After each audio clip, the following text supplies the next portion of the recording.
Naimbag nga daw po si Imelda Papi nito at gusto ko pong ipaalam sa lahat ng mga manunood supposed to be this afternoon dyan po sa San Fernando City, La Union, ay hindi po matutuloy at iba po ang mapapanood nyo po dyan. Wala pong Imelda Papin dahil po nagkaroon ng problema ang mga producers at ang aking management. So, pasensya na po, pero asahan nyo po ng Imelda Papin, darating po dyan sa Mayo.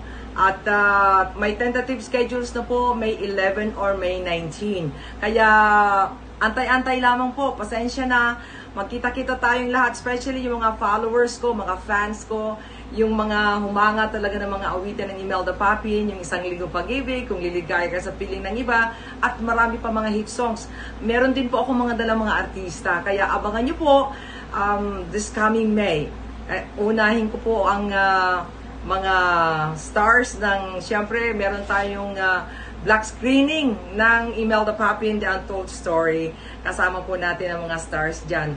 At ulitin ko po, yung may mga hawak na tickets, ano po, na nakabili. Pasensya na po, pero gusto ko pong tawagan nyo or puntahan nyo po yung mga producers, si Jocelyn Soriano ng SVP rather, Events and Productions, at Terrestrial Land Development. IAMX Architectural Designs Services under Ferdinand Oliver Camagong and his wife Bernadette Camagong.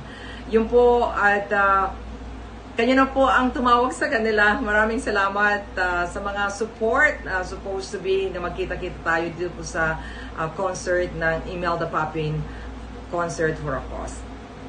Maraming salamat po. Agyaman unay kada kayo amin ay ayatin kayo. Maraming salamat. Si Imelda Papin po ulit. At I love you all, mga taga-La Union, lahat po mga Ilocano. Si Imelda Papin po ulit ito. God bless all of us. Salamat.